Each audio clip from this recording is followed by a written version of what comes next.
ஒரு அழகான கிராமத்தின் அருகில் இருந்த பசுமையான காட்டில் முத்துமயில் என்றொரு மயில் வாழ்ந்து வந்தது. அதன் இறகுகள் வானவில் நிறங்களைப் போல மின்னும். அதை பார்த்தால் எல்லா விலங்குகளுக்கும் ஆச்சரியம்தான். முத்துமயில் தினமும் குளத்தின் அருகே நின்று, என்ன அழகு என் இறகுகள், என்னை போல யாரும் இல்லை என்று பெருமை பேசிக்கொண்டே இருக்கும். அதே காட்டில் சின்ன காகம் ஒன்று இருந்தது. அது மயிலை பார்த்து சொன்னது, அழகு நல்லதுதான், ஆனா பண்பும் முக்கியம் மயிலே. மயில் சிரித்து, அழகு இல்லாதவர்களுக்குத்தான் பண்பு என்று காகத்தை பார்த்து ஏளனம் செய்தது. ஒரு நாள் கடுமையான புயல் வந்தது.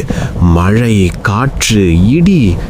மயிலின் அழகான இறகுகள் எல்லாம் நனைந்து கனமாகி அது பறக்க முடியாமல் கீழே விழுந்தது. அப்போது சின்ன காகம் ஓடி வந்து மயிலை காப்பாற்றி ஒரு பாதுகாப்பான மரக்குழியில் கொண்டு போனது. மழை நின்ற பிறகு மயில் கண்களில் நீர் வழிந்தபடி சொன்னது, நான் அழகை மட்டும் பெருமைப்பட்டேன், ஆனா நீ பண்பால் பெரியவன், மன்னிச்சிடு காகமே. காகம் சிரித்து சொன்னது, அழகு கண்களுக்கு, பண்பு மனங்களுக்கு. அன்றிலிருந்து முத்துமயில் அழகோடு சேர்த்து பணிவும் நட்பும் கற்றுக்கொண்டது. நீதி: அழகை விட பண்பே மனிதனையும் உயிர்களையும் உயர்த்தும்.